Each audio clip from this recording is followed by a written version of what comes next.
Yes, guys, welcome from me, Championship Manager 0102, the Game On Challenge with myself and Matt Collier-Brown. We have come to the conclusion of season 31. We had a mammoth session last night and hard to know where to start. We'll start with Matt this time around, and you've got to give this guy a round of applause. Matt, he did it. He made it with Milan, and look at that. And he ended up really hammering it. He had a bit of a shaky start. I think the session before last, he had a bit of a tough session, it was a 4-horse race really at one point. But I always fancied him to win the title. I always thought he brought really well. I said that in one of the previous videos, and he did a really good job. But that weren't just what he achieved. He achieved absolutely the unachievable. He won the Italian Cup. He won the UEFA Cup. Don't panic by that defeat there, because he won the Italian Cup on away goals. So he lifted the Italian Cup, albeit only just, and he won the UEFA Cup because he was in that for finishing 5th last year before he took over. Let me remind you that Milan also won the UEFA Cup last year when he weren't in charge, so he took over them in the Super Cup, which he won as well. So he had an absolute clean sweep. You know, he's basically retained the treble almost, if you want to put it in that context. I mean, the Champions League is obviously going to be a big thing for him this season, but he did buy really, really well. He had one more signing, if you may recall, and if you may recall, I did say he needed a goalkeeper. He went with a goalkeeper, although I don't think he'd be very, very happy with his contribution. One thing I did notice from Matt, there was one particular person who excelled himself, and he wasn't even going to be starting. I said he was very gifted up top, and this guy here, Richard Poole, had an absolute stormer of a season. Now let me remind you of his options up top. He's got what I believe is Dwight York, and 756 isn't really the greatest given how he looks. And then he had Marzio, who looks fucking phenomenal. So that's why I didn't think Paul would start. But he did. He got a few games, and I think Matt, as Matt said, he was undroppable. So a huge, huge congratulations to Matt on the end of his season there. You know, that was job done. Who knows what the future holds for Matt, whether it's still at Milan. I would venture a guess it'll still be at Milan. But all eyes are on me because we fell apart. We absolutely fell apart.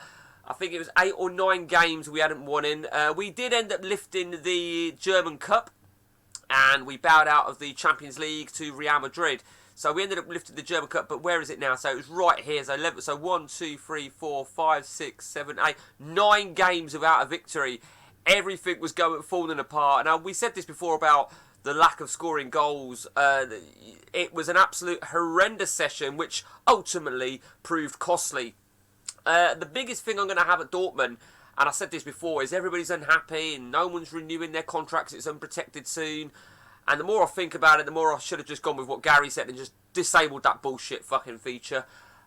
Because I've ended up having to sell 2 players. You remember this guy, Hamalainen? I sold him because he was going to be out of contract thoroughly anyway. And we also sold Cedric Jean. And we've got players all over the place that are unhappy. We have got players coming in, some of which I'm probably going to cancel at some point. So Richard Wilson, who I believe is Joe Cole. I may cancel that. I ain't decided yet. We've got Rob Molinar. I'm not sure who that is. Nevertheless, it looks fairly decent. You could beg the question, what do I need? And then we've got this guy here, Rodrigo Nunes de Silva, who is a centre-half / right-back. Now, when I say we had that bad run, we had everything that's going wrong. Kutovic, the Argabishkan regen, I'm selling him because he's caused nothing but problems. Everybody hates him. My assistant kept blaming him for some of my bad performances. We've got so many players unhappy. Mansell, my Sierra Leone striker, he was unprotected. He's agreed. He's leaving. So, yeah, I mean, my biggest thing that the positiveness was this guy here, who we believe is Salas or Zamorano regen. He was definitely my biggest positive. Like I said, we won the cup, so I don't know. I'm going to get rid of this guy as well, Ditzmir. Now, do you remember what I said about Ditzmir? For some reason, it keeps adding games to his overall played, and that he's not played 12 games for me. So I'm actually decided to fuck him off. So we're having a big clear out. Peterson's obviously going as well. Big clear out. But the bottom line is, right, I'm saying big clear out. The chances are I'm probably not even going to be here. I think my time in Germany is up. I mean, we have still got plenty money, as you can see. It's, you know, what can I say? I mean, let's look at the jobs. I mean, there might be some good jobs come along. It's a major competition internationally year, so there might be some jobs come up. But as I said to Matt, it's very difficult to know what job's going to really suffice. I mean, in an ideal world, Inter Milan. I don't want to go to River. I'm just thought I'd have a quick gander at it. In an ideal world, I'd like to go back to Inter Milan, especially whilst Matt's at AC Milan. But you know, like Matt wanted to come to Germany whilst I was at Dortmund. You know, things don't last forever, so I've got to think selfishly. And I think it's fair to say this particular season, it's been the perfect season for Matt in respect of what he's achieved and what I didn't achieve. I mean, at one point, because I was in the Champions League, I said to Matt, fuck me, we're both on for the treble as it stands. And he goes, yeah, for now. And I fucking jinxed that, didn't I? Because, as you can see, I've ended up with just a slice of that treble being the German Cup, which, to be fair, is an improvement because I'd gone out in the semi-finals in the last 2 seasons. So we did win our first German. And look, this, right, let me show you. I had no subs, right? Because... And I should be able to show you, actually. Yeah, look at all the players that were on international duty. Yes, I tried to request a postponement. Wasn't happening. It was just a fucking... Because we've got... what is it we've got going on? Is it the Euros or the World Cup? So because we've got the Euros coming up, they were all... And my games on it... You know, it's one of the flaws in the game, obviously. And it's one of the shit things about playing in Germany.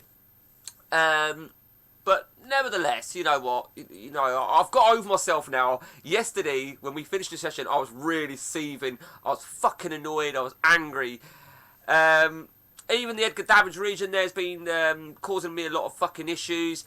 It's hard to know, really, who's gonna... I mean, everyone's under contract, but it's the contract protection that's being the biggest bastard at the minute. We definitely need to do a bit of an overhaul all over the shop, I feel.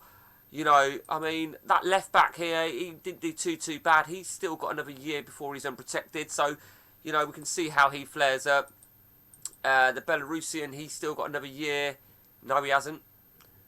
No, 2 years ago. So he was, yeah, he hasn't. No, he's going to be unprotected in December. And he might, so let's just have a look. Will he sign a new contract? I think he will, actually. Yeah, he will. So, okay, so he's okay. I mean, because if they have got long contracts, it means that you get a better compensation package, but that means jack shit. It really does. So he's still got 3 years. So he's still got another year before he's unprotected.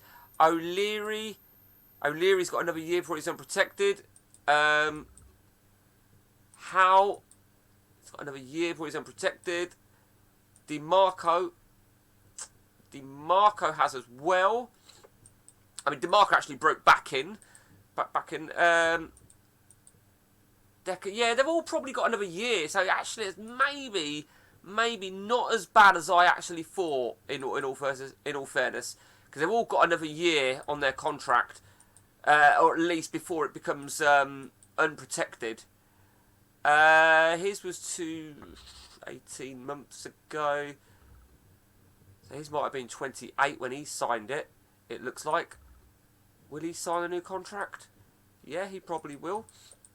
Carlton was one of my new signings, so he'll be okay. Yeah. So actually, in actual fact, it's not that bad. He ain't going to sign the new... let's just have a look. See if he'll sign one. No. So he's, you know, I mean, he probably would start anyway, but he's going to be unprotected in a couple of months' time.